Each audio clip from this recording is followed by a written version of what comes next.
हमारे जी 3 in 1 पकौड़े तैयार हैं। आप भी ट्राई कीजिए। चलते हैं रेसिपी की तरफ। वालेकुम सामीन नाज़रीन, आज हम बनाने जा रहे हैं मज़ेदार किस्म के मिक्स पकौड़े। उसके लिए हमने ले लिए हैं 5 टेबल स्पून, ये 5 टेबल स्पून हमने बेसन ले लिया।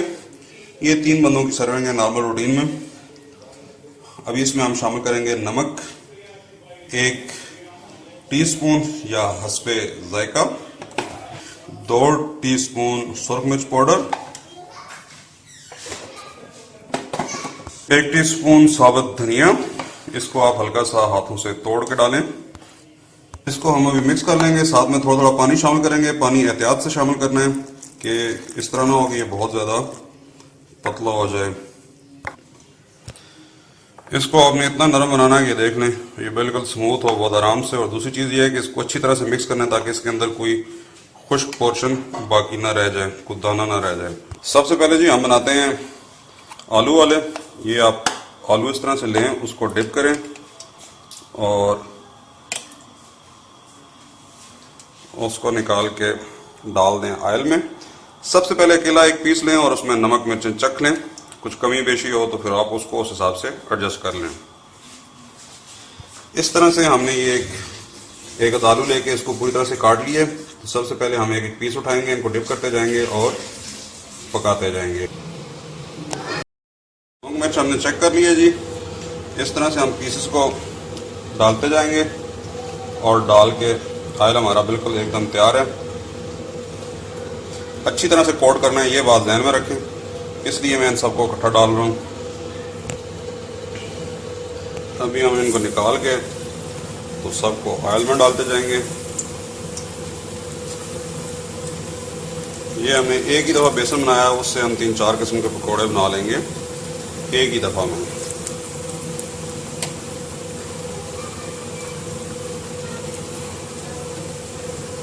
पकौड़े तलने में जो सबसे अहम टिप है वो ये है कि आपने फ्लेम हमेशा मीडियम रखना है ताकि वो अंदर तक पक जाए। ये आलू वाले पीस निकालने के बाद अब हम इसके अंदर मिक्स कर देंगे प्याज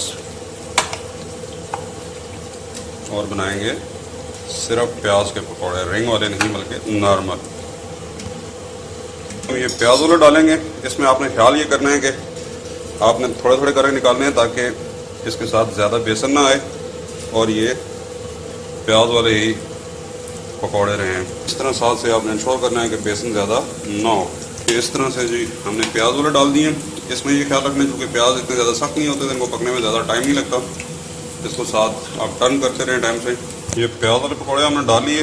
अब हमने आलू काटा हुआ था स्लाइसिस में, ये और साथ में कुछ सब्ज़ धनिया। अब हम इसको इसमें मिक्स कर दें बकिया। इसमें आधे प्याज रह गए, साथ में ये आलू और धनिया शामिल हो गया। इसको अच्छी तरह से हमने मिक्स कर दिया। जो हमारा आधा प्याज बचा हुआ था वो और ये जो आलू हमने कट किए थे लंबाई के रोक चिप्स की तरह के, और साथ में हमने डाल दिया सब्ज़ धनिया जो कि देखने में बहुत मज़ेदार नज़र आता है, अच्छी लुक आती है। हमने डाल दिए मिक्स आलू प्याज वाले पकौड़े, इनको फ्राई करके निकाल देंगे। ये जी हमारे बेहतरीन से 3 in 1 पकौड़े तैयार हैं। इनको आप पुदीने वाली चटनी के साथ सर्व करें और एंजॉय करें। वीडियो अच्छी लगे तो दोस्तों यारों के साथ शेयर करें।